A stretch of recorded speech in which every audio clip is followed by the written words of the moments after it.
Hello guys, good morning. Ito ang umaga ko ngayon. Magkakape muna tayo.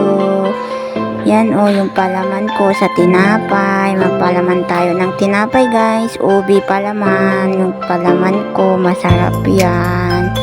Yan kain muna tayo guys ng tinapay.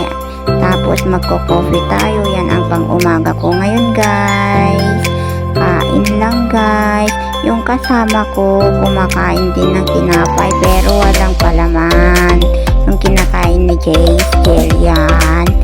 Ako may palaman. Masarap yan. Palaman ko Obi. Super sarap yan. Nakadalawa akong tinapay yan. Yan feel na feel ko pa nagpapalaman Feel na feel ko. Kape muna tayo guys. Habang naghihintay